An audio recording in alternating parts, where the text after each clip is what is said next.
We want to look now at some ideas in arithmetic that we need to just clean up. All this stuff you've done before in the junior school, so it should only be a bit of a review as such. But again, we've got to make sure we don't make simple errors. So the idea firstly about rounding off.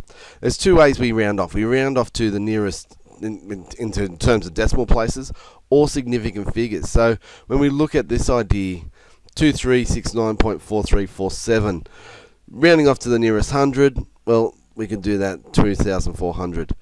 To nearest tenth, so we look at our number there and go, okay, we're going to cut it off there.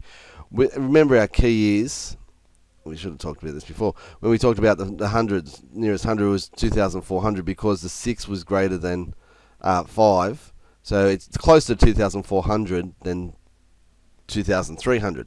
Same thing here. Is it closer to 2,369.4 or 2,369.5? And because it's 0.43, it's closer to 0.4 than 0.5. So that's where we need to look at. So if it's 5 or more, that's when we start to increase it. So increase the decimal place or the number by 1. So we've got the 2,000 for 2 decimal places. We would look at the idea that we could cut it off after 2 decimal places.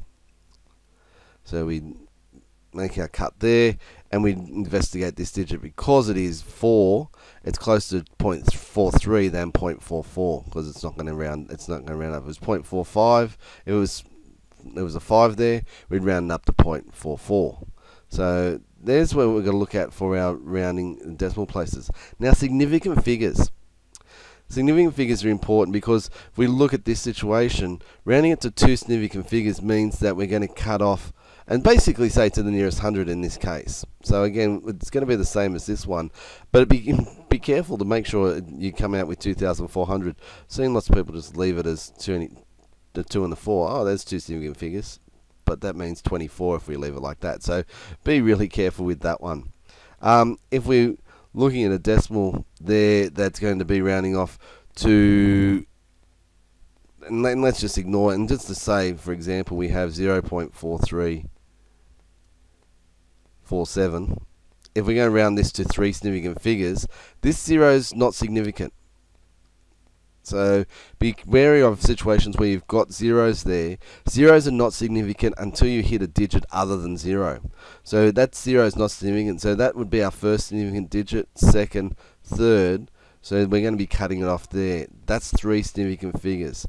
And because it's 7, to 3 significant figures we'd have 0.435. 3 significant figures. 0 not significant there until you hit a digit other than 0. So if we had a 0 somewhere in here, then that would start be significant because we've got a digit other than 0. But that 0 is not a significant number. So be careful there. Also, just in doing this, not that you get penalized too much for it, but what we should be trying to do is round off in the last step only. So keep your figures all the way through. A lot of times you're going to just keep all your figures straight in the calculator. So it's not going to be too much of a hassle.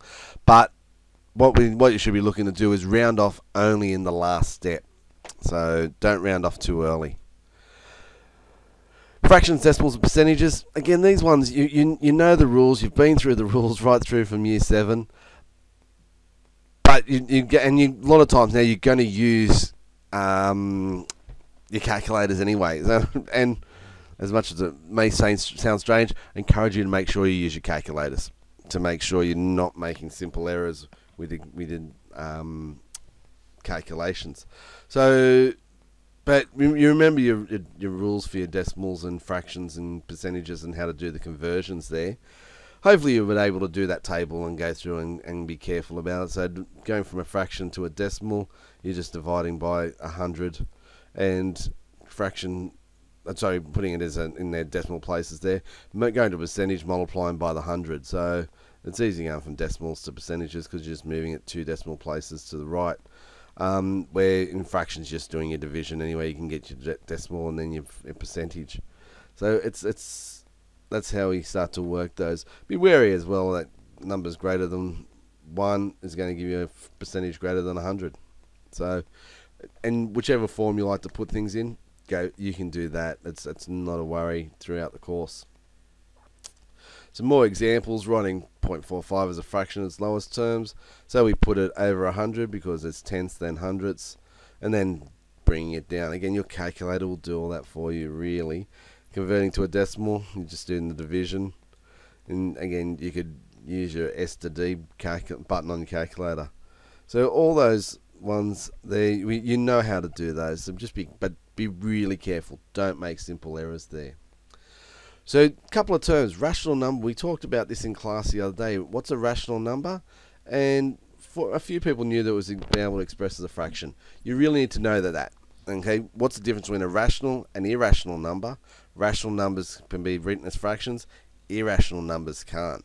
So there's all our different types of number systems as well. Integers are whole numbers, and they're part of the rational number system because integers can be expressed as a fraction. So fractions can be fractions are part of the real number system with irrational numbers because they can go together. Basically, in the real number system, we can do everything except take the square root of a negative number. And that's where the complex number system comes in, because an imaginary number is where you can take the square root of a negative number and you'll have the square root of -1 is equal to y. That's extension 2 work.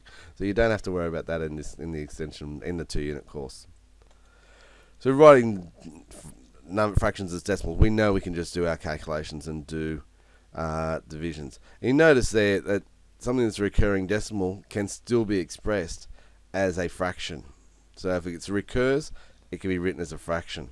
And we'll show you here how to do that. So again, you should have done this in the junior course, but we'll go through the process, which it's part of the syllabus. I doubt if it's going to get checked and it's going to be tested nowadays. Don't hold me to that, but I'm 99% sure, because your calculator will, if you put that into your calculator and push your S and D button, the calculators are good enough nowadays that will take you straight to the fraction, which is defeating this purpose in a little way. But how do we show that a recurring decimal can be expressed as a fraction algebraically? So which means it can be done no matter what. So we start with x being 0.12 recurring. So 100x is 12.12 recurring. So all we've done is move our decimal place 2 to the right by multiplying by 100. But notice and the process here is what I try and do is trying to get the decimal parts exactly the same. So when I do this division, when I do the subtraction of 100x minus x, I do the subtraction there, which is the 12.12 recurring minus 0.12 recurring, my decimal parts go. So that's the idea here, is to get back to a fraction, we have no decimals. So the idea is to eliminate the fraction part, the decimal parts, and I'm able to do that with a subtraction. So 99x equals 12 on 12, and x is 12 on 99, which comes down to 4 on 33. So that's why we multiply by 100 and not 10 and not 1,000. The idea is to multiply the common subtract the common fractional or decimal parts there. And that's our whole aim. So whether you need to multiply that number or do it twice, as you might see in some of these ones, 0.413 recurring, I multiply by the 1,000. So I'm able to get a subtraction of those decimal parts and get down to a fraction. This one, 0.121, knows the ones by itself, although it can be written a bit. That one could be written as 121 as well. We get 10x is equal to that, and the 1,000x is equal to that part. So notice I'm able to do that subtraction. Again, it's all about getting that 0.21 so we can cancel. So that's why we multiply by 10 to get the decimal place into this spot, but then I had to multiply it by 1,000 to go one more cycle of that recurring number, and our recurring parts disappear. There's a couple more examples where you can start to see this process. The 5.47 recurring, and again we've already got 5, so we've got 100. So because we've multiplied it by 2 there, and moved it 2 decimal places to get rid of the 0.47 recurring. So you could have kept the 5 separate as well. You could have just treated x as 0.47. That's you could do that if you like. And here's a case where we multiply it twice. So the 5.2 becomes 50. When we multiply by 10, becomes 52.63 recurring, and we multiply by 1,000 to get, again, move one more cycle, because it was 10x there, so multiply by another 100. This gives us 1000x, and we're able to come down to this in its lowest form. So as I said, like if you throw that into the calculator, a lot of times we'll come back to that. So we don't know if we'll see that process very much at all. Later on in the course, we'll show you how to do this process again by use of a geometric series. It's more than one way to actually prove that a recurring decimal can be written as a fraction. So there's some things. You probably know most of them. We're going to have a quick practice of some of those things sometime this week. But the whole idea there would be that we would be able to do this without errors. This will be stuff that will be in the early parts of the paper if they're by themselves, but will occur in other parts of the paper as normal working. So you've got to make sure there are no errors. You can't afford to make simple errors when you go through this. So you've got to take a lot of care with it.